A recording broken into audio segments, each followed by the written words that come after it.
right, everyone. Well, thank you so much for joining us today for our first Connect with the Experts webinar. My name is Rachel. I am the SVP of Clinical Care here at PPMD. This is the first time that we've done a webinar like this, so I'm really looking forward to the opportunity for us to all connect with one another. We've got three great panelists. We've got Dr. Linda Cripe, Dr. Lee Sweeney, and Dr. Eric Camino. So essentially what we will do in regards to format, we will have some introductions from each of our panelists. They'll tell you all a little bit about themselves, who they are, what they do. And after that short introduction, we'll go ahead and we'll open up to questions from everyone that's on the line. There is a chat box option for you. It should be in the lower left-hand portion of your screen. So you can use that to go ahead and type in the question that you would like to ask, and then we'll go ahead and we'll field that to our different speakers. So we look forward to learning a lot today. So at this point, I'll go ahead and hand it over to Dr. Linda Cripe for her introduction. All right, thank you, Rachel, and it's a real pleasure to be able to have this opportunity to talk with you. My name is Linda Cripe, and I'm a pediatric cardiologist at Nationwide Children's Hospital. It's affiliated with Ohio State University in Columbus, Ohio. The next slide, in advance, I guess I can do that myself, maybe here. So I'm a cardiologist in the multidisciplinary neuromuscular clinic here at Nationwide Children's Hospital. We have a clinic that composes individuals in neurology, pulmonary disease, cardiology, gastroenterology, PT, OT, all of the disciplines that are necessary to care for kids with neuromuscular disorders. My research interests specifically pertain to the cardiomyopathy associated with all neuromuscular disorders, but specifically Duchenne muscular dystrophy. We're specifically interested at the moment in trying to define the natural history of the female manifesting DMD carrier, and are very grateful to Parent Project Muscular Dystrophy for supporting that endeavor with a large grant. We're several years into that study and I think have a lot of interesting findings for the community. Hopefully that'll be published in the near future.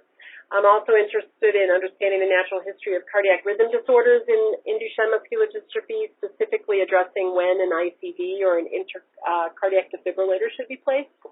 And we have an ongoing data collection and study going on with regards to that. Interested very aggressively to look at cardiac MRI to better understand the natural history of Duchenne muscular dystrophy, and our institution, with the efforts of CONHOR, have been looking at that for quite a few years. Recently, we've noticed that there's a significant troponin leak in patients with Duchenne, and we're interested in understanding the implications of the troponin leak on the natural history of the disease process, how we can apply how we can look at that from a clinical standpoint, and how we can manage and treat that if possible. So that's sort of the overview of my interest in Duchenne and the cardiovascular disease, and I will turn that back to Rachel. Awesome. Thank you so much for that really helpful overview. I think that'll be a great guide for everyone on the phone who has those clinical questions. So next up, we have Dr. Lee Sweeney. So Dr. Sweeney, I'll pass it over to you. Yeah, hi. I'm Lee Sweeney. I direct the Myology Institute at the University of Florida. And my interest is in studying both skeletal muscle and cardiac muscle diseases, especially in Duchenne, where there's significant comorbidity of both the heart and the skeletal muscle. So in Duchenne, the condition is technically a dilated cardiomyopathy, which means that it follows a pattern where the heart gets weaker and larger with as disease progresses toward cardiac failure. So the progression to cardiac failure is really a maladaptive response in the heart. I'll just tell you a little bit about it. It stems from the fact that in the Duchenne heart and in other forms of dilated cardiomyopathy, there's initially a calcium overload that causes an energetic crisis for the heart, and then the heart responds by actually making things worse. What it does is it sort of tries to lower its energy demand by turning down the very processes that control the calcium levels in the heart. And so it actually makes the heart weaker, but it also means the heart is less able to deal with whatever the primary problem was that was causing the calcium overload. And so this can cause the cardiac cells to actually die, as well as before that, it causes a fair amount of remodeling and fibrosis. So this is sort of a feed-forward progression that needs something to intervene to stop it. Otherwise, the heart is going to just go all the way to heart failure. So we're particularly interested in this condition as relates to the gene therapies that are now going on for Duchenne muscular dystrophy. Because when we think about what goes on in Duchenne in the heart versus skeletal muscle, we think it's rather different. In the skeletal muscle, as you know, the main problem is because of the loss of dystrophin, the heart ruptures its membrane with each contraction, allowing this huge ion influx, including calcium, and then that triggers all these downstream pathological consequences. Well, we don't think that's the main problem in the heart. The main problem in the heart is that there's a lot of dysregulation of calcium channels and other channels that then leads to this calcium overload, which can then destroy the mitochondria, contribute to free radical generation, and then this metabolic crisis, and ultimately trigger the death of the cardiac cells.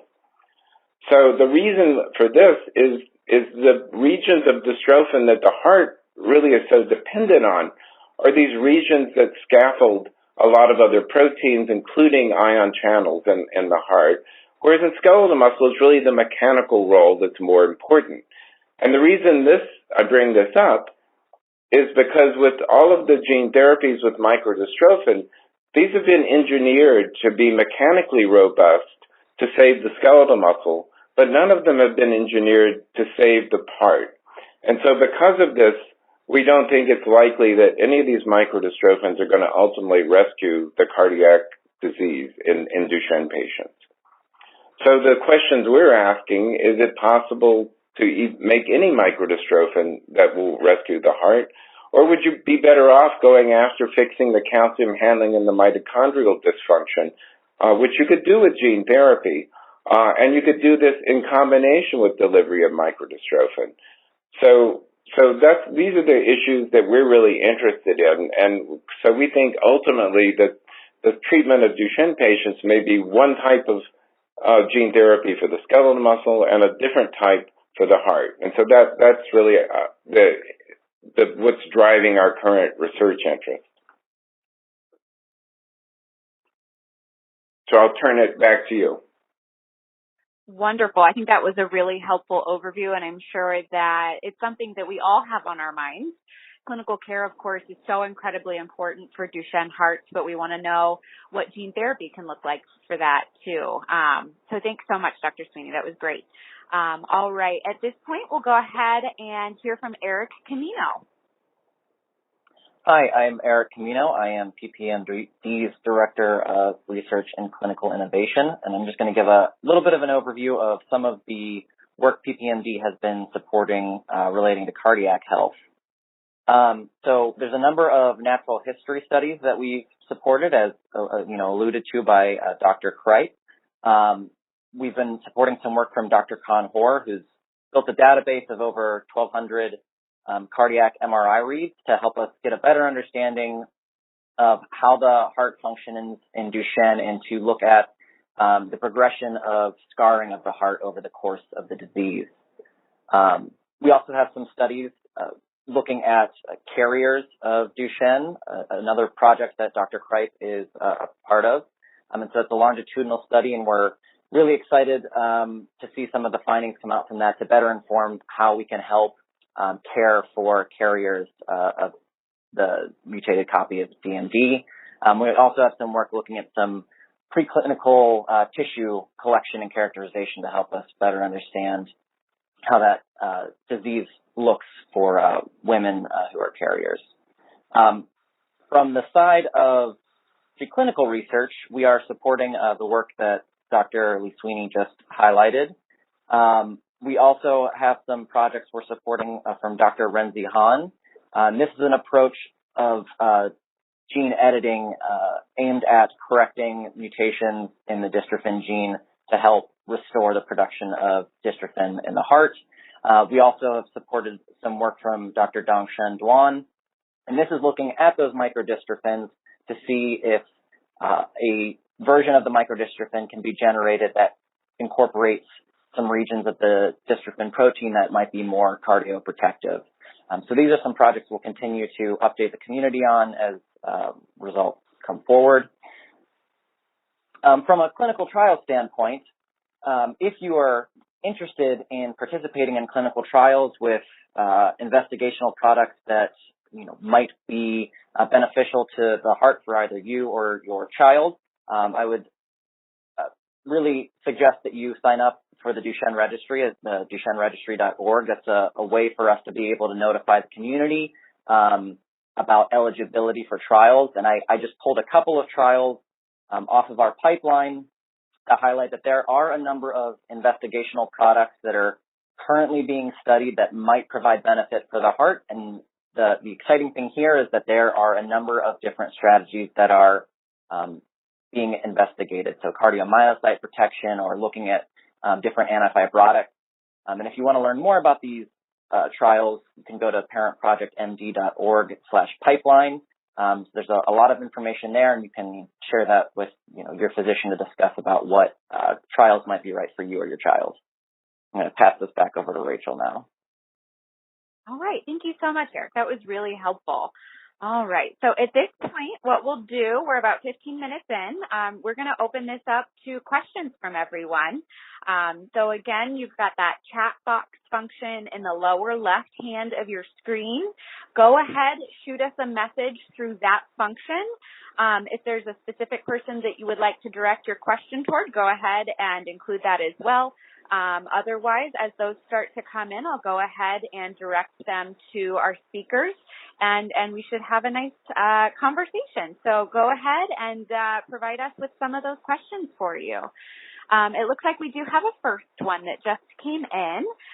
So Dr. Cripe, the question is it recommended for carriers to have cardiac MRIs, and if so, how often? Yeah, I think that's a really good question. And very timely and appropriate. And I think we are sort of coming to understand. I think the answer is going to be yes. That I think the maternal carrier definitely is at risk for cardiovascular disease. Preliminary results from our study would suggest that maybe even up to 50% of the carrier moms have some degree of cardiac findings or abnormalities. The age at which we should start screening moms, I think, is still unclear to me. We've really not dived into the younger children, the younger ladies or the younger manifesting carriers at this point. I think that's an area that will require investigation in the past. So the answer is yes. We do need to investigate maternal carriers with cardiac MRI, and cardiac MRI will allow us to see fibrosis that we can't see on echocardiography. The age at which we should start screening, I think, is unclear, but I would recommend in the 20s at a minimum. But that's not an evidence-based recommendation at this point. And just to add on, because of some of the findings that we're seeing from that the nationwide study, I think this does highlight as well the importance for our mothers to get genetic testing to see if they are indeed carriers. And if you need help with that, you can always go to Duchenne, Decode Duchenne, and we have some ways to help families get that testing. And as part of that Decode program, we also have genetic counselors on staff at PPMD. So if you do have questions about carrier testing, about what that entails, we do have that resource available as well. So please never hesitate to reach out so we can get you connected and get those questions cleared up. All right, so the next question we have, my son is 32 years old. His cardiologist is suggesting Entresto. How much experience has there been with this drug versus other options? I guess as a clinician, I'll jump in on that one. I think I do not have a lot of experience with Entresto in the pediatric age populations, but I know that the adult heart failure docs are using it extensively. So I think that it is a drug with a proven track record. I don't think it's necessarily had a lot of experience with its use in the Duchenne population. I think it could be of value to explore that. So I would support the recommendation of your adult cardiologist and follow their guidance with regards to its use. Wonderful. Thanks so much, Dr. Cripe. I've got a couple of questions for you pertaining to Becker patients, too. So this next one, is there any similarity in the cardiac manifestation that we see in Becker versus Duchenne muscular dystrophy? I think that's a good one. Yeah, I think of Becker's and Duchenne as the same disease in many regards, and they really, I think, would be better served if we just called them dystrophinopathies. I think of it as a linear line with a dark blue color on one side and a light blue color on the other. And obviously, Becker is a much more milder manifestation of a very similar disease process. So I think, yes, cardiomyopathy is prevalent in patients with Becker's as well as Duchenne, and we see a number of the Becker's patients manifest cardiomyopathy and sometimes even earlier than in the patients with Duchenne. So I think Becker patients definitely need to connect with their cardiologist and be followed. I agree completely, and I think it even raises the question of modifying genetics and the impact of the genetic mutation on the heart. I'll type in my own question. Dr. Sweeney, do we know much about specific mutations and what that means for cardiomyopathy in our guys? Yeah, well, for Becker patients, depending on where the deletion is, it can change the severity of the cardiomyopathy because I had the one slide showing that there are different regions of dystrophin that are responsible for scaffolding different proteins. And so depending on which part is deleted in the Becker heart, you could have a much more severe or less severe cardiomyopathy. Obviously in Duchenne, the whole thing is deleted, and so that would give rise to the most severe cardiomyopathy. And the reason that probably Becker patients sometimes present as early as they do and more severe cardiomyopathy than skeletal myopathy is because some of the deletions give rise to dystrophin in Becker patients that does a pretty good job of rescuing the skeletal muscle. It's sort of like the analogy that I was giving with the microdystrophin, whereas those same dystrophins may not rescue the heart nearly as well because of the fact that it's missing a key region that the heart needs. And so that's why you can see Becker patients that actually have worse cardiac disease than skeletal muscle disease, just as I fear we're about to create in Duchenne patients with microdystrophin. I think that's so important to consider as we look at these different treatment options. What are all of the implications? Because as I learned from Dr. Cripe very early in my career, the heart is a muscle too. All right. It is. Thanks so much for that, Dr. Sweeney. That was really helpful. Yeah, no, I'll just add one comment to Linda's comment about Entresto, because I have read all the clinical trial literature on that, because even though I'm not a cardiologist, I actually teach this stuff. And so it actually did show significantly better outcomes than an ARB alone. And so I think if you're on an ARB or an ACE inhibitor and they're suggesting going to Entresto, I think it's a good idea. Yeah, we probably should use it. I'm going to add to that. We probably should use it a lot more in pediatrics, but it's sort of the natural history of medications in heart failure. They sort of drift down into the pediatric world a lot later than they do in adults. And so I think, I'm starting to see us use it a little bit more, but I would agree with Lee's comments. Yeah, but for an adult, I think it's pretty clear. I mean, obviously in pediatric patients, there's always a question mark whether you will get side effects that you don't see in adult patients. But in this case, since we're talking about a 32-year-old, I think it's pretty clear it would be the drug of choice.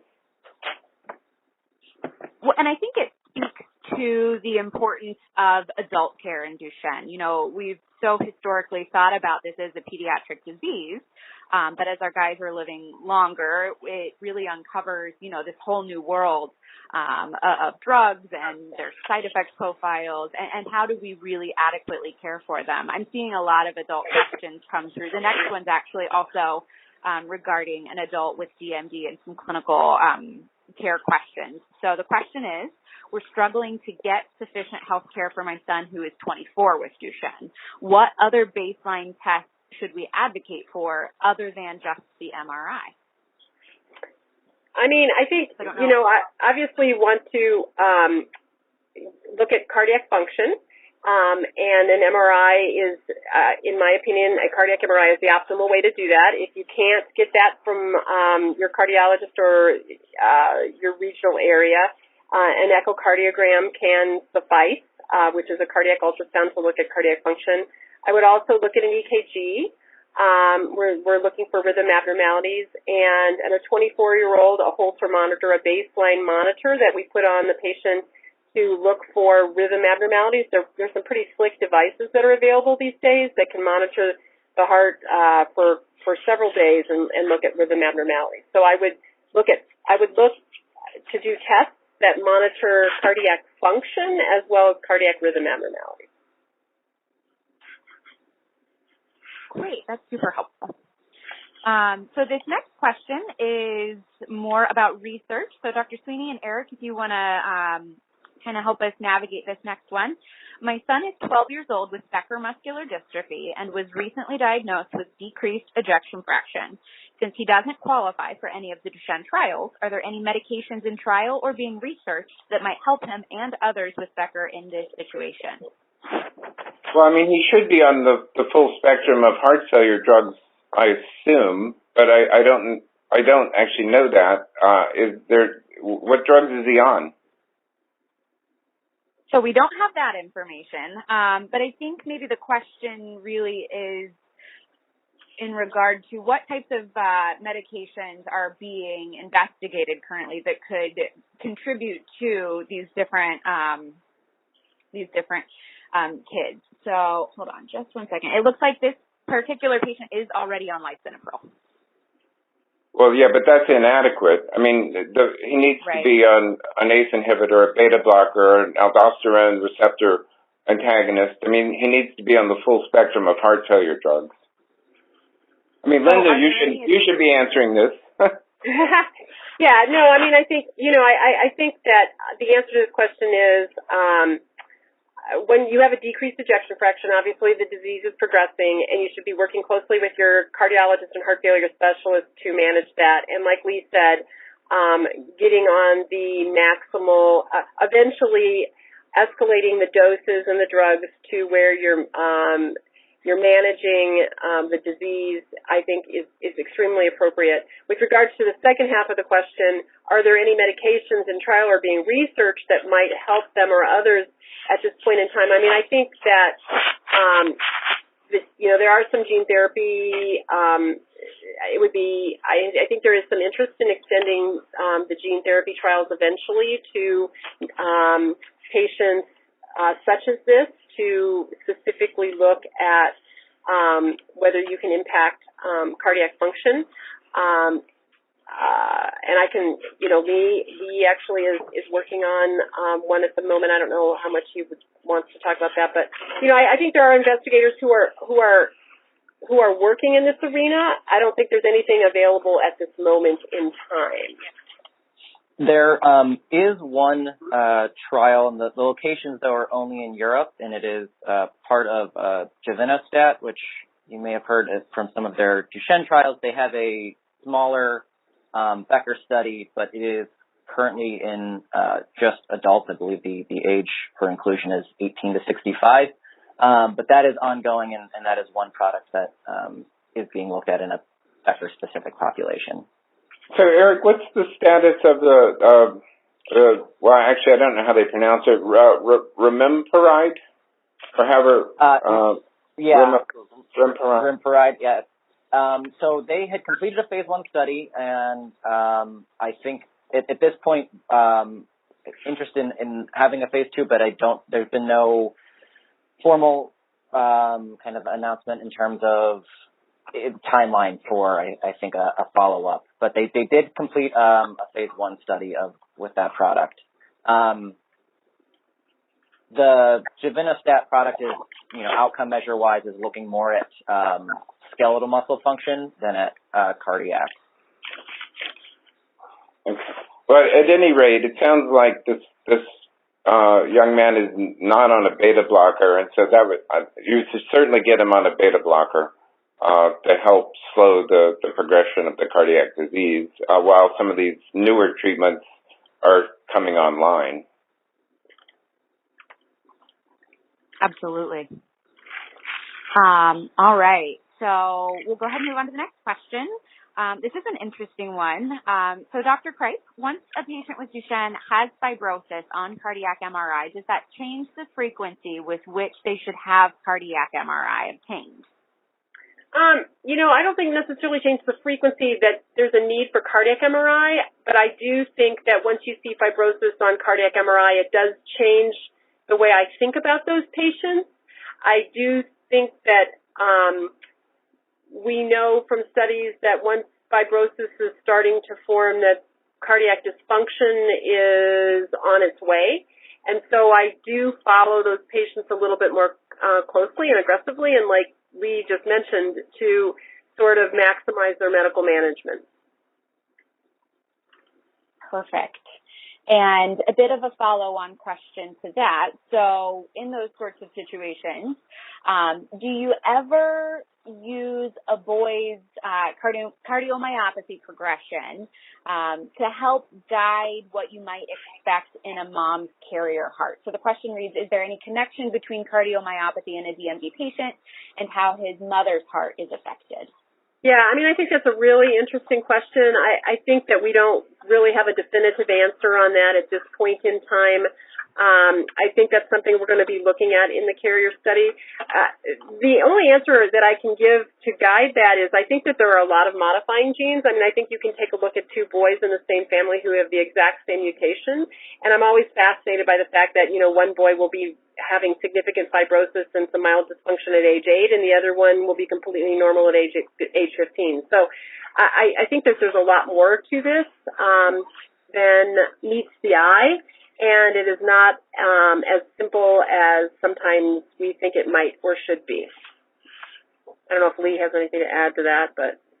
No, I think that's right. I think there's so many potential modifier genes that it's hard to predict, even within the same family.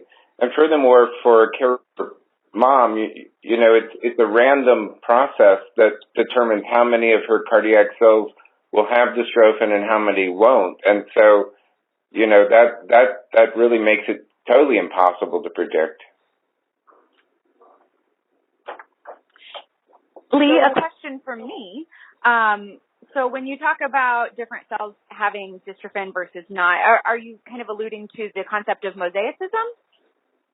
Well, it's a female, so you have to inactivate one of your X chromosomes, and that normally is a random process. Sometimes it's skewed, but normally it's a random process. And the majority of human cardiomyocytes are mononucleated, so you end up, on average, half the time you get rid of the good gene instead of the bad gene, but that's a coin flip for each cell, so you don't know where you really end up.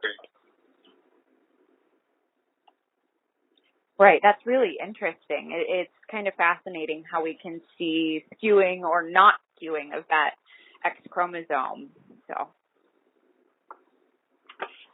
all right, let's see what else we have here. So I think we, since we're talking about carriers, Dr. Cripe, I'm not sure if you're able to share, is there any new data from the nationwide carrier study that we're able to share at this point? I think the thing that's most impressive to me is how how neglected the carrier moms have been with regards to us thinking about their hearts. You know, when we see approximately 50% of the carrier moms have some degree of fibrosis or other cardiac abnormalities, that's a prevalence number that gives me pause. And so I think it really emphasizes the fact that carrier moms and manifesting female carriers need to be attentive to their cardiovascular disease in the same way patients with Becker muscular dystrophy are. And I think that that's an important message for the community.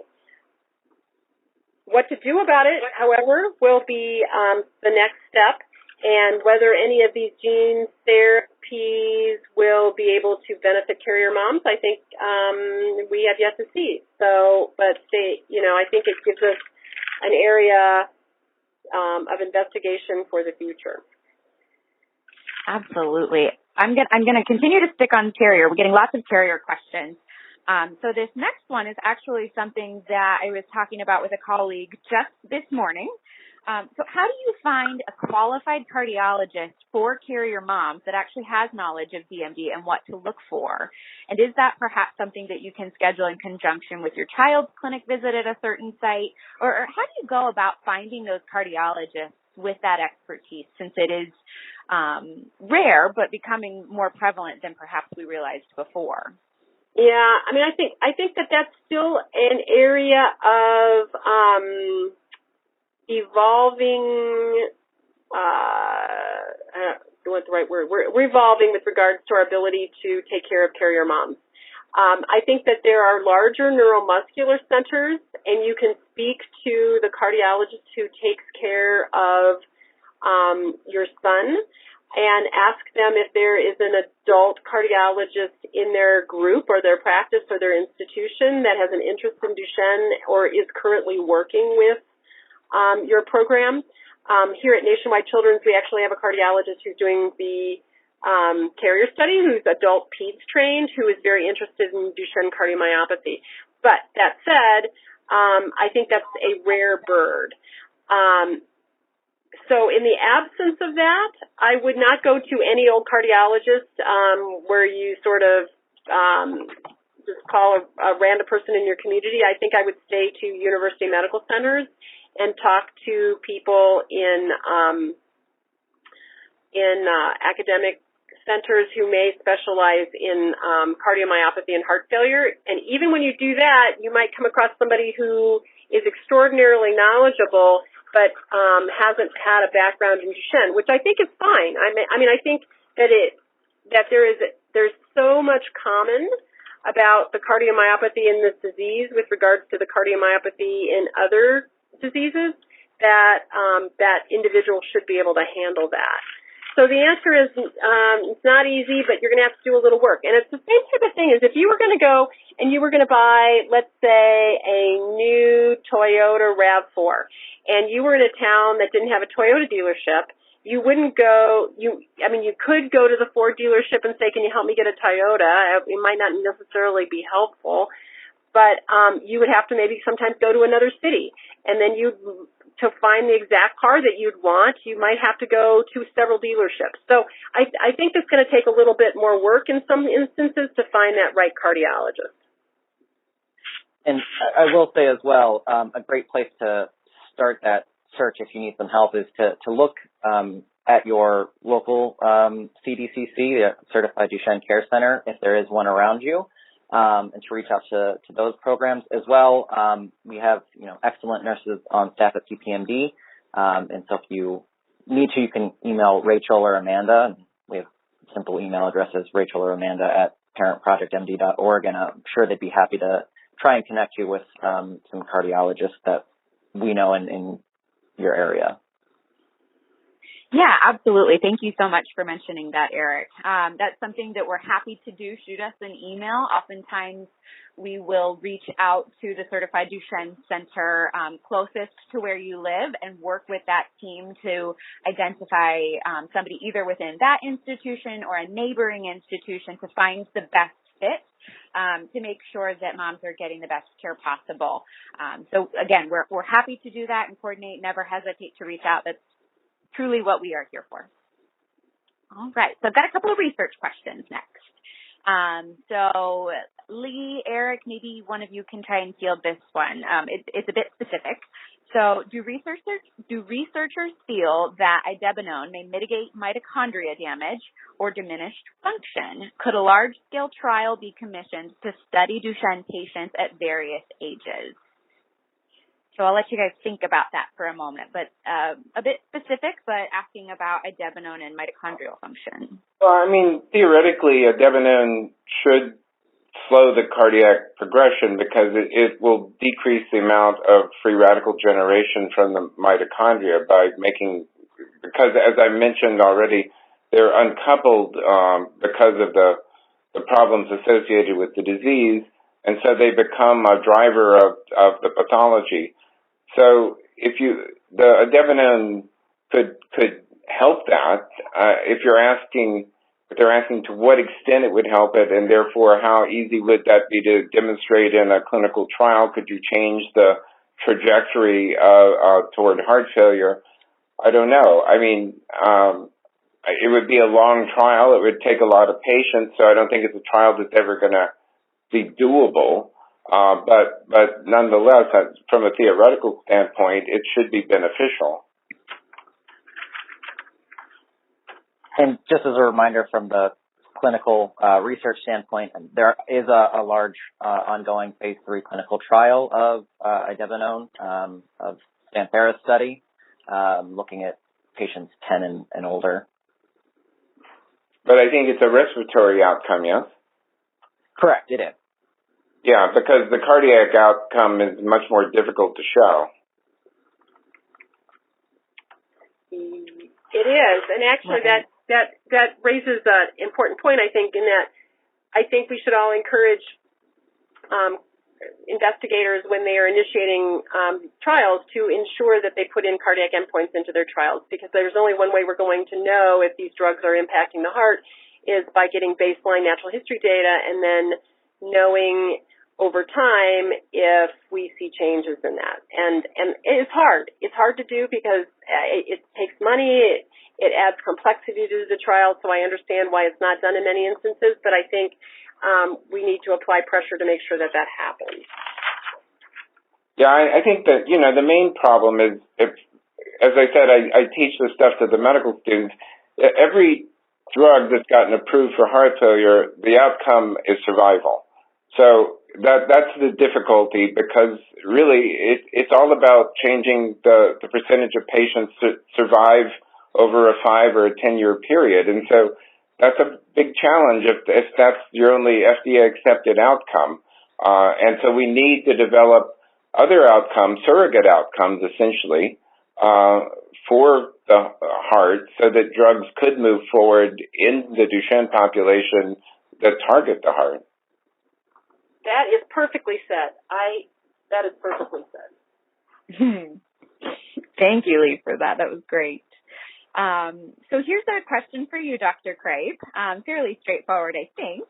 So are you using eplerenone and or spironolactone with your patients? And at what point do you decide to prescribe those drugs? Yeah, I mean, I think we do. And we're definitely using it a lot more. I think I like to use eplerenone more than I like to use aldactone, because I think there's less side effects with eplerenone than there is with aldactone. Aldactone can cause some gynecomastia, which is enlargement of breast tissue, which obviously in the boys is not a desirable side effect. I think that there are a lot of different cardiologists and there are a lot of different clinical decision making, and it's very difficult to put a very specific algorithm to this. I typically start a patient on an ACE inhibitor initially and then move and advance to the eplerenone.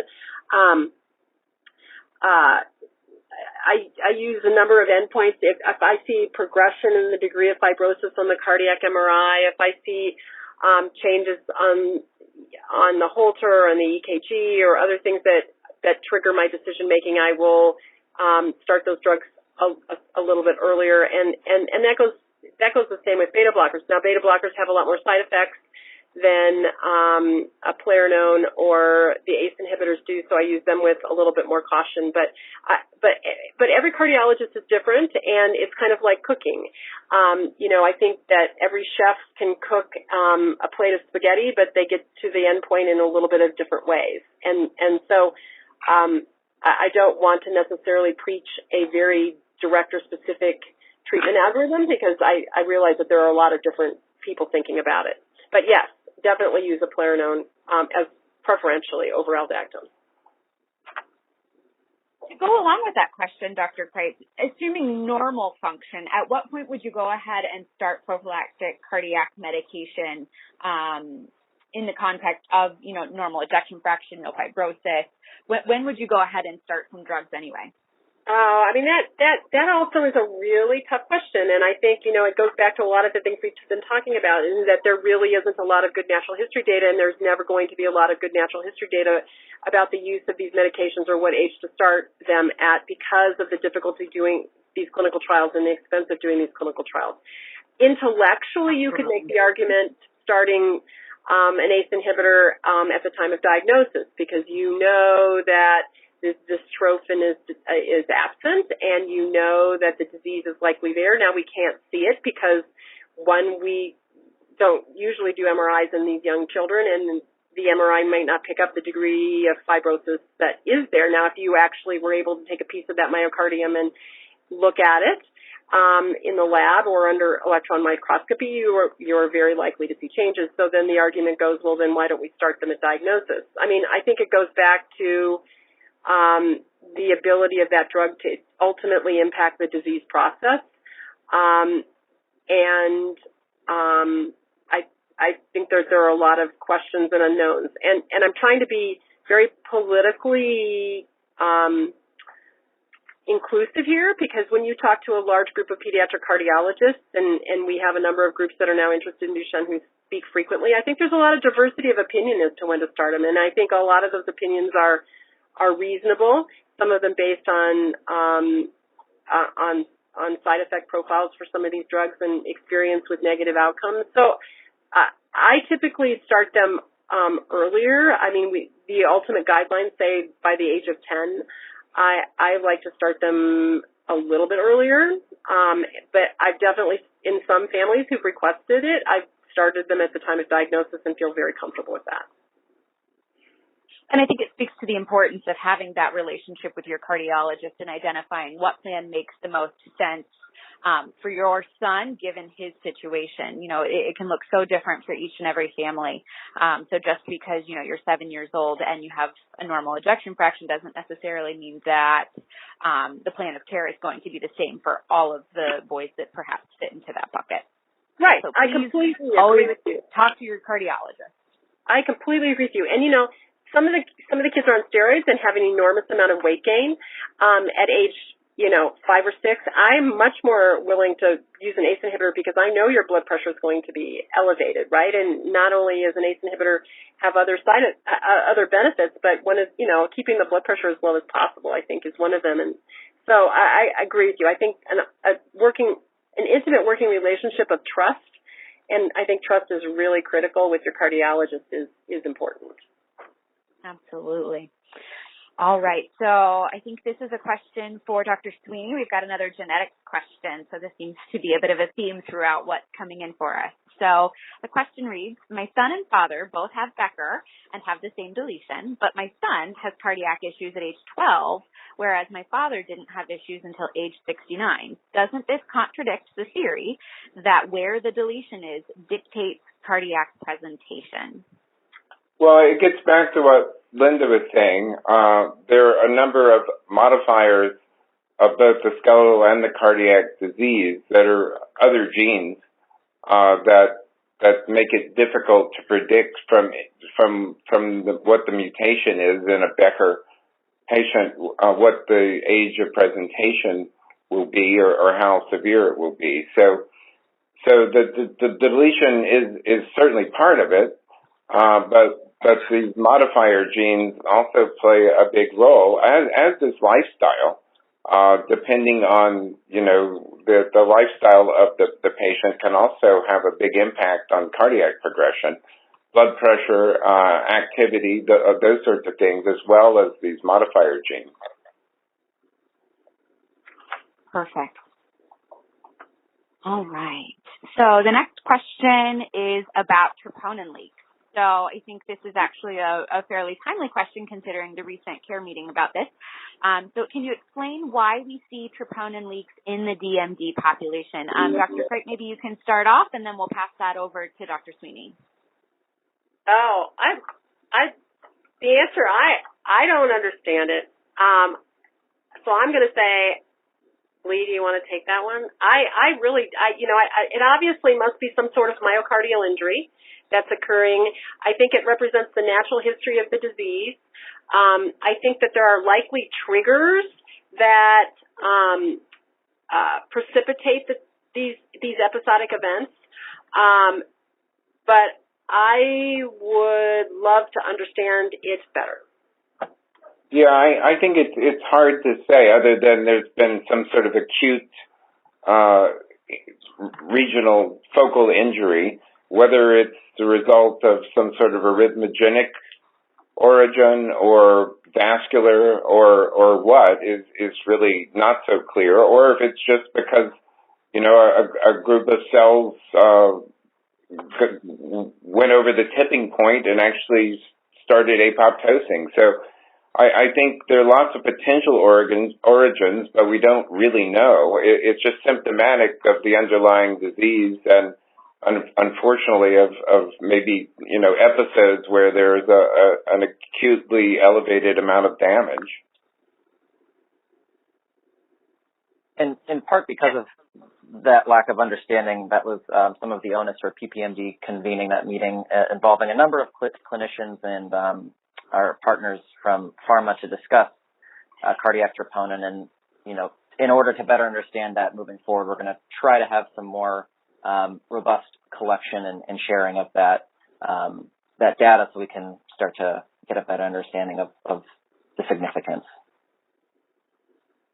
Absolutely. I actually have a follow-up question to the troponin question that I think probably a lot of folks are wondering, and I think it's hard to come up with a specific answer, but the question reads, we recently had a Duchenne patient with normal echo, normal MRI, optimized heart failure therapy who presented with chest pain, had a troponin leak, had a follow-up cardiac MRI that did show new fibrosis.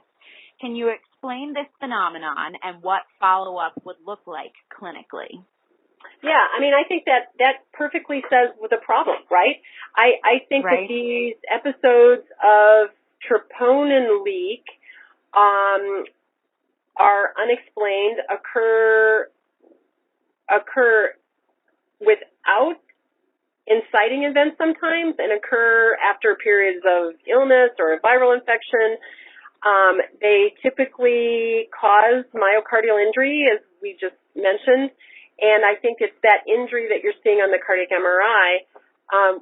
We will follow those kids closely, at least for a short period of time, 6 months to a year, pretty closely, maybe seeing them back more frequently, because I think that is a particularly at-risk myocardium. And I will follow that up with, you will see, let's say, a 10-year-old young man in clinic who will have a normal cardiac evaluation, a normal MRI, no fibrosis, and then you'll see them back 1 year later with an ejection fraction that's declined 25% with significant fibrosis, and you think, what happened? And I'm often left wondering if they had one of these events in the interim. So I think, I really appreciate PPMD making a huge effort to try to understand this a little bit better, but I do think that this is a area that requires more work from not only the clinicians but the scientists. I think that's a great response to that. That's perfect. It just gets so confusing, and it can just be so hard to manage when you don't have a really great scientific understanding of what's happening and why. So that's awesome.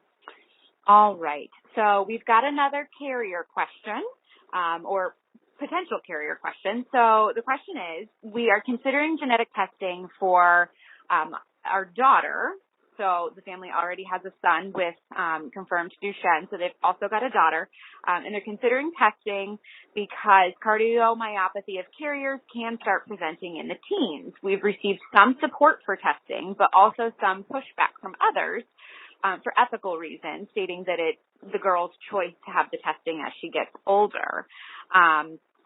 So what do we think about those ethical implications for cardiac testing of girls who are less than 18 years of age who are asymptomatic because of the consideration of potential cardiomyopathy? Linda, do you want to go ahead and field that one for us? Yeah, I mean, I think that's a really good question. And I think it's on the onus of the clinicians and the scientists to document that the cardiomyopathy does extend into the teenagers, which has not been done yet. And I think if we did do that, then we would have a legitimate argument to say that these young women should be tested. I personally, and this is definitely personal opinion, think that 18 seems to be a late age in which to do carrier testing. I understand the ethical considerations and the discussions, and that's beyond the scope of this webinar, but given the implications and the reproductive choices many young people are making, I think that the discussions, I don't know where that age is, but it seems to me as if it should be younger, but I do appreciate that it's 18. So I think it's on the scientists and the clinicians to sort of prove that cardiomyopathy is a significant factor in these young people's lives, and then I think that the recommendations will change.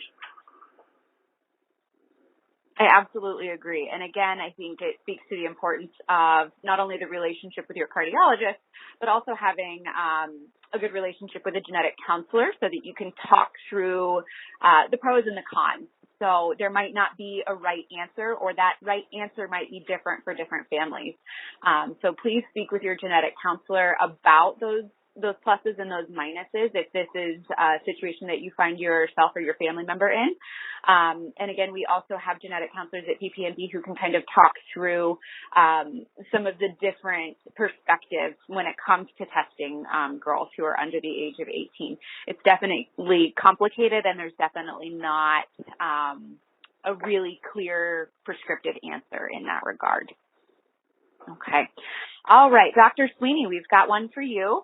So you mentioned surrogate cardiac endpoints, or surrogate endpoints in cardiac function in clinical trials in order to move away from survival as the only FDA measure.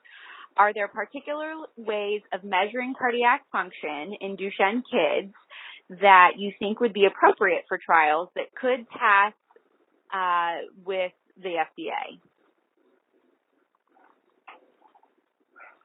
Well, I mean, I think the problem we have is I think there are measures such as looking the very earliest things that you can detect, and you can detect them in 5- and 6-year-olds as far as being abnormal, or sort of the way the heart contracts is not normal, even at a very early age, but probably because of this calcium mishandling and combined with probably early onset fibrosis. But turning that into a surrogate that the FDA would accept usually requires, a lot of long-term data showing that if you see this at this point, it translates into pump function abnormality at this point, which ends up, leading to heart failure and life-threatening heart failure at this point. And so we as a field have not collected the data that I'm sure the FDA would want us to present to them to convince them that something could be a viable surrogate.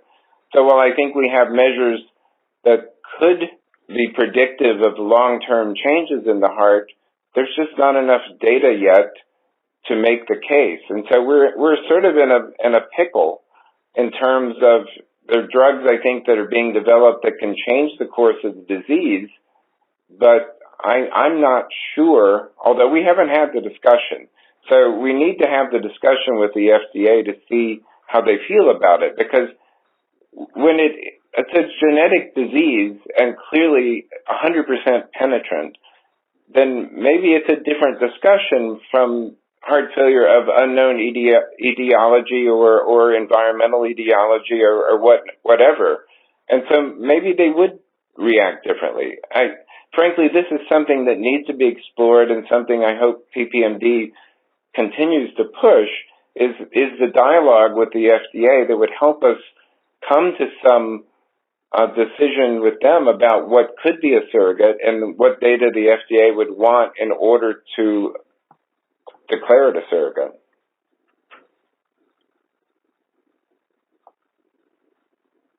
I completely agree with that. I think that we need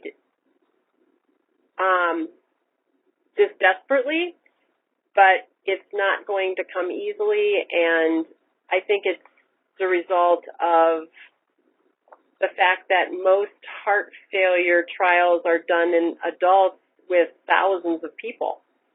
And so the field really hasn't developed a need to develop other endpoints. And when you start talking about doing trials in rare disease, it's very different than a trial in, 10,000 people who've had myocardial infarctions. So it poses problems that need to be solved. And, I feel like we say that all the time. There's so many problems that need to be solved, but I think it's true. No, this is a need that, right, PPMD definitely recognizes. I know it's something that Pat is very passionate about, and so we will continue to interface with regulators about ways in which we can find better means for investigating and assessing some of these investigational products. Perfect. All right. So it looks like we're getting close on time, so I think we'll do one more question. I'm so sorry that we haven't been able to answer every single question, but we'll end on a research question. So is there a known reason why cardiac fibrosis in Duchenne does not seem to cause the same type of arrhythmia seen in patients with arrhythmogenic right ventricular cardiomyopathy? So this is a question from a researcher who works on animal models in DMD and ARVC. So I'm not sure if maybe that's a Lee question or a Dr. Cripe question, so I'll toss it to both of you and see what you have to say for us. Well, maybe I'll start and we can follow. They're different diseases, and they involve different cardiac structural proteins, and so I think that they have different manifestations of phenotype based on the genetic abnormality. I don't know, Lee, do you want to? Yeah, and I think one of the complications in Duchenne is, the degree of arrhythmias varies quite a lot from patient to patient and animal to animal in our animal models. And I think that's because, to some extent, the pattern of fibrosis is rather unpredictable, and so the impact it has on the action potential conduction, the conduction system itself is quite variable, patient to patient, animal to animal, and so it's not. I think it's a hard problem, and whether the arrhythmias are all about the fibrosis or partly about the sort of, I think it's partly about the calcium handling and the fibrosis, and so I think it's just plays out very differently, and is somewhat a random process as to who develops the problems the earliest and the worst problems. So there are other diseases where, as Linda said, it's different underlying etiology and a very much more stereotyped progression of the disease than it is in the Duchenne heart. I mean, there are regions of the heart that are more affected than others, but overall, I think the pattern of fibrosis can be quite variable. And Dr. Cripe, a question. I have a follow-up question of my own. Is arrhythmia something that you see very often in the adult Duchenne population? And if so, are there any implications that we should keep in mind for the folks that have those arrhythmias? Yeah, I mean, I think that I am actually that's a really good question, and I think that it kind of goes to what Lee was saying. I think the pattern of fibrosis, even though it's predictable and it progresses in a certain way, is much more patchy than it is in some other diseases, and so I think it hits the conduction system in sort of spotty sort of ways that cause the types of rhythm abnormalities that we see. I'm impressed on the Holter monitors, which are the monitors where we follow for rhythm abnormalities, how many rhythm problems some of the boys have that are so clinically silent. So I think, and they definitely seem to be more prevalent in hearts that are sicker. So if your ejection fraction is lower, you definitely are more at risk for developing rhythm problems, which actually makes an enormous amount of sense. I think we have a lot to learn about the patterns of rhythm abnormalities, but I do think that they probably stem from the injury that occurs to the myocardium. It's also possible that there's dystrophin in the His-Purkinje system, which is the electrical system that gives the heart its intrinsic rhythm. So it's possible that some of the rhythm abnormalities we're seeing are a result of His-Purkinje disease as well. But so I think it's another area where there's a lot of work that has yet to be done. But I do think that if you have a son who has an ejection fraction, or you yourself have an ejection fraction that is less than 35%, that periodic monitoring and screening for rhythm abnormalities is prudent. Wonderful. Thank you so much, Dr. Cripe. All right. Well, I see we're actually a little bit over time, so I want to thank everybody, especially our panelists, for joining us today. I don't know about everyone else, but I know I learned a ton. So thank you, everyone on the line, for your wonderful questions. They were really, really great questions, and I think stimulated a lot of good conversation. One just note to everyone, so I know that there were a lot of somewhat specific questions, so none of these conversations are meant to be specific prescriptive advice for you or your son. So if you have certain questions or concerns, we encourage you, please speak with your cardiologist and ensure that you're getting specific answers specific to your sons or yourselves. Just want to make sure that everybody keeps that in mind. So again, thank you so much for joining us. This is recorded, so it will be available as an archive on the website if you'd like to go back and listen.